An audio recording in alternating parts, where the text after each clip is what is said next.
Welcome back to another vlog. I call this a vlog. Whatever you feel this is, okay? I wish everybody a Mahashivratri. Greetings from my part to you. What is Mahashivratri?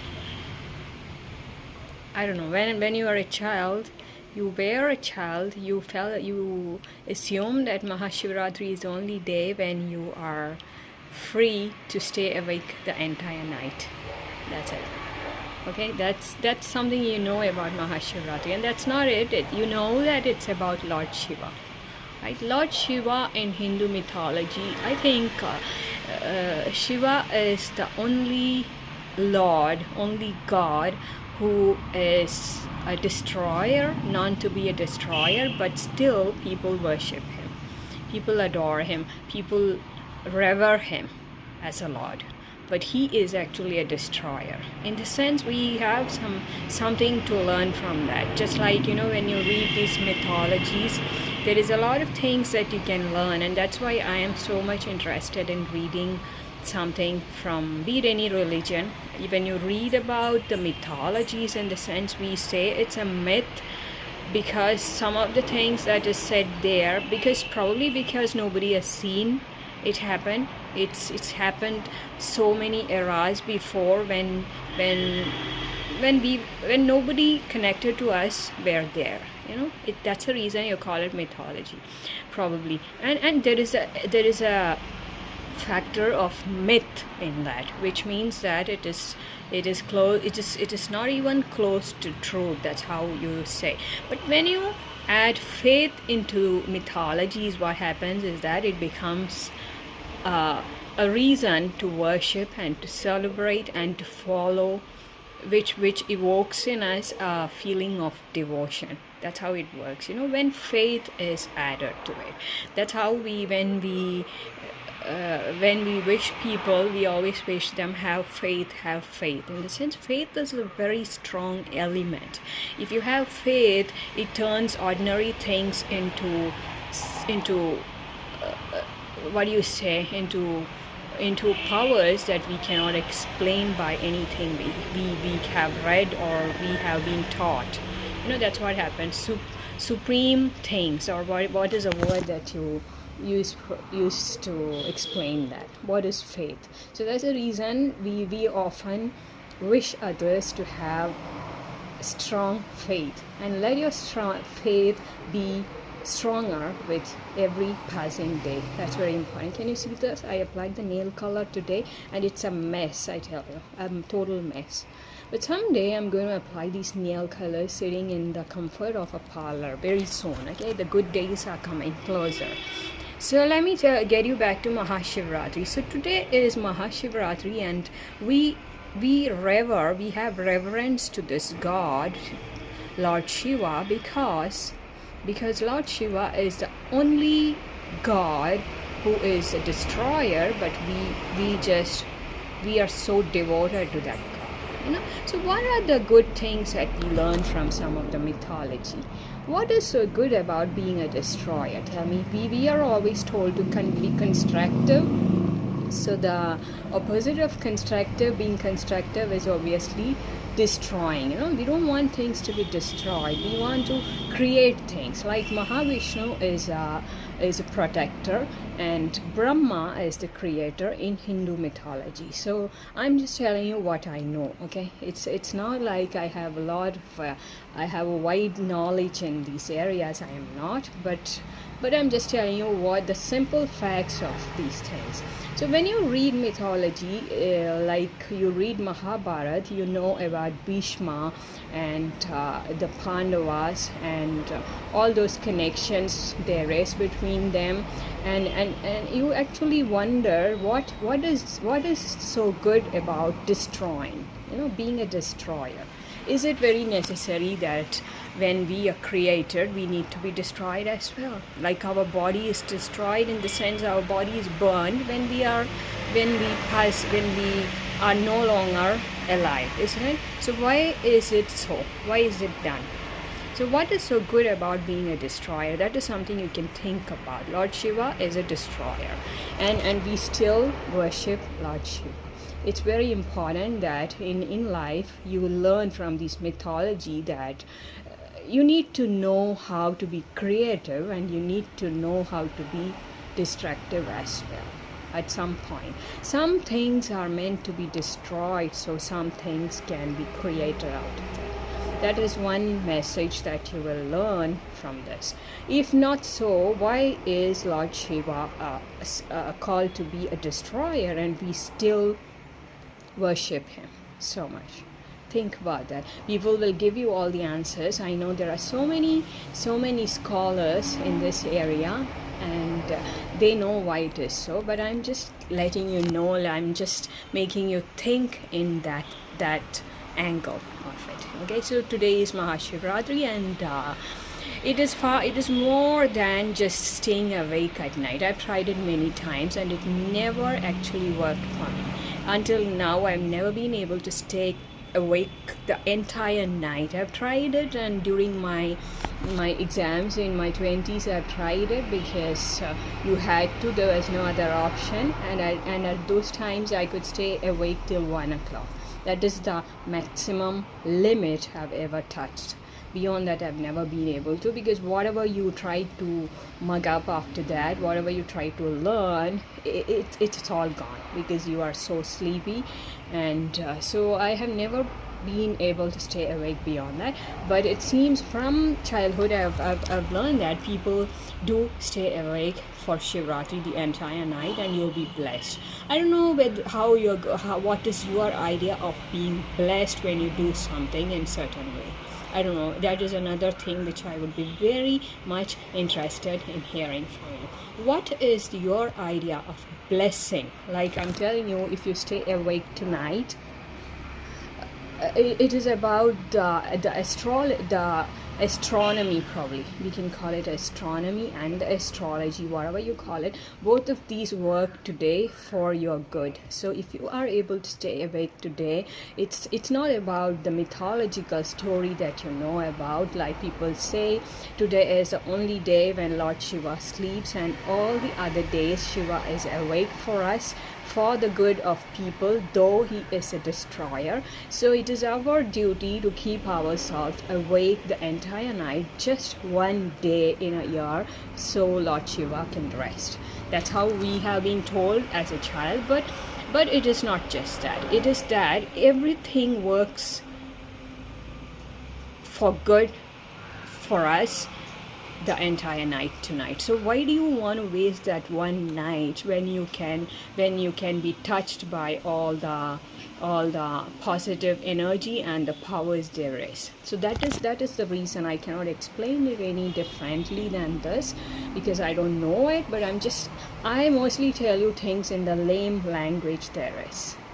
It's just like I know something and I just want to share it with you. That's all.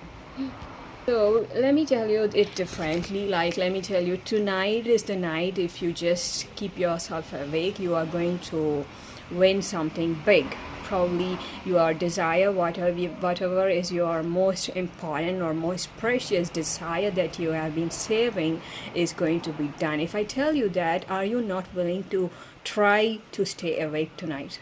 Obviously, yes.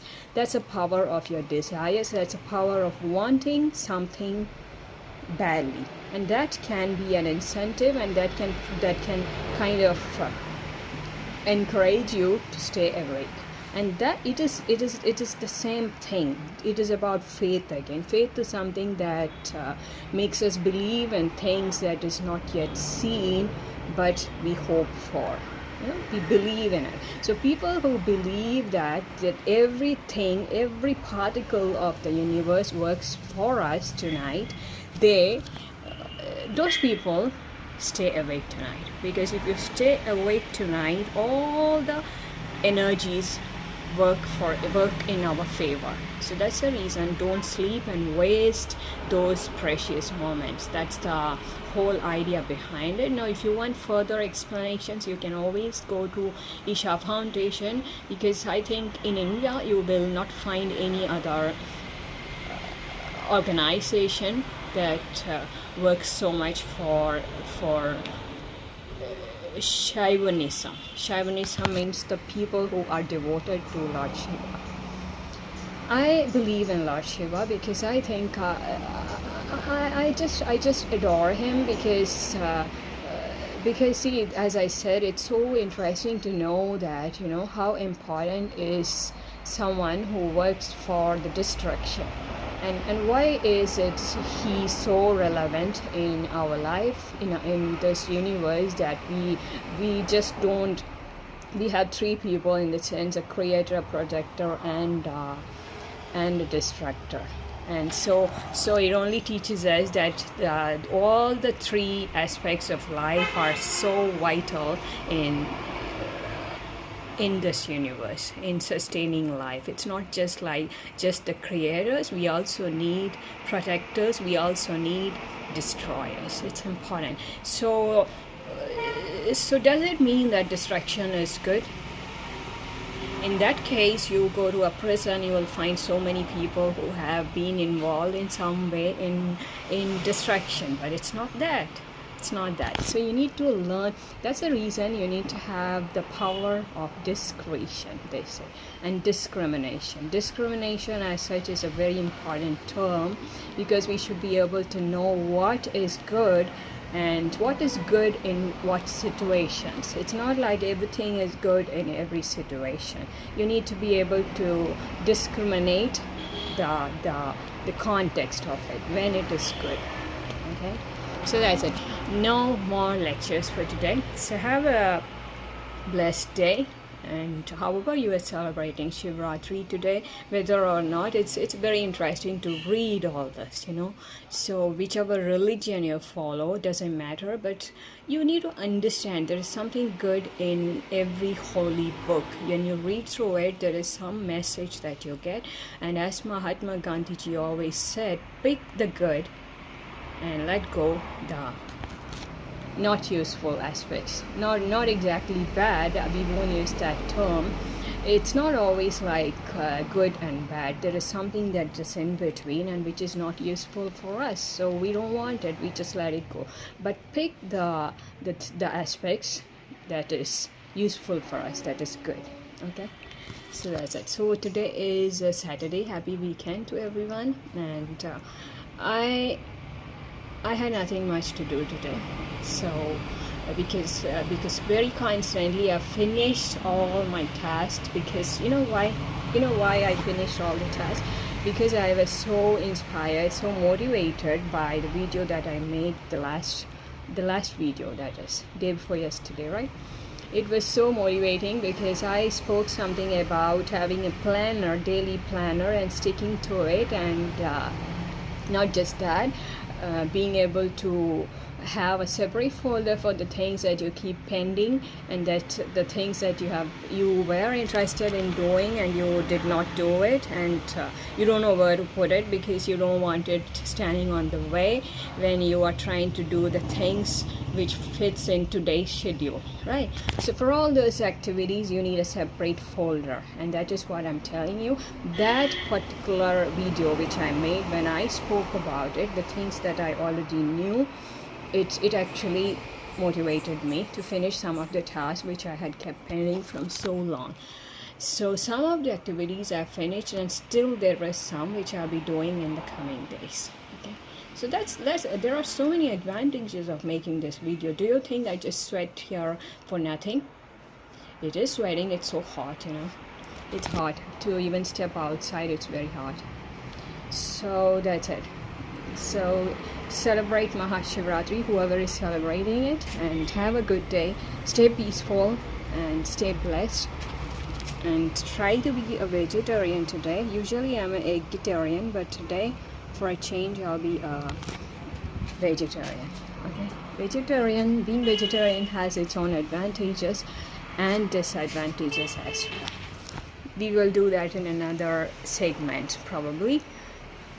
I would advise people to be a vegetarian only if they have no other issues, like I have lactose intolerance, and if you have something like that, please don't be a vegetarian. It's as well good as being a non-vegetarian.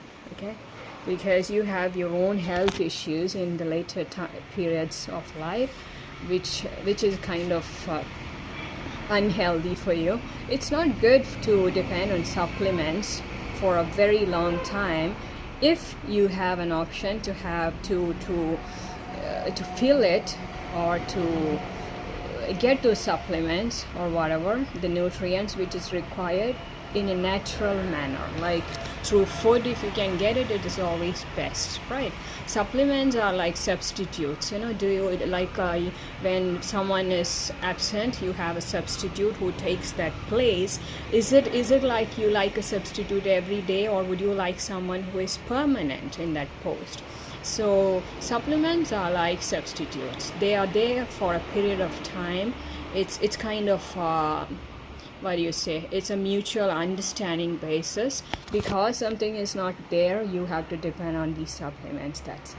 But it's only for a while. We don't want substitutes for a long time, right? We know it as if you have ever worked as a teacher, you know the fun of being a teacher and working in a school. It's so funny because there are so many funny stories about having to substitute for a teacher, because it is an everyday story for the principals. It's an everyday story for the head of the institution, whoever is, everybody working on the head positions. It's not just the principal, but for everyone.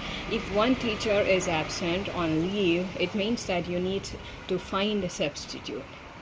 There are so many funny stories which you can read about working. I mean, workplace humor is a big thing. You can just browse for it in the cartoon section and you'll find many. It's called as workplace humor, which is like it is not just with happening in a school. It happens in every workplace.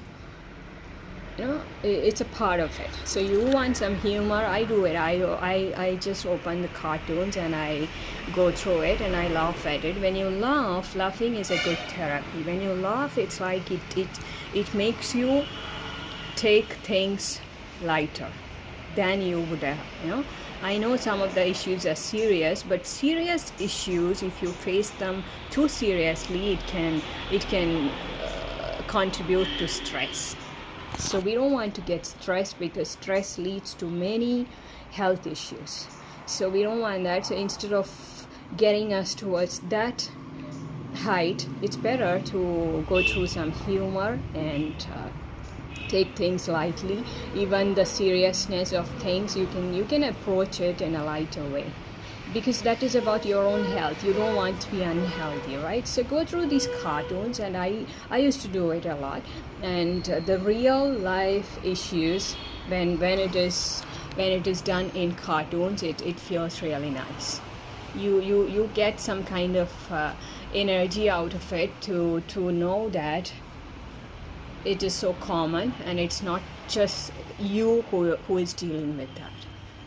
People have been dealing with that, and workplace humor has a good role in helping you manage your workplace conflicts and the pressure that builds up from that.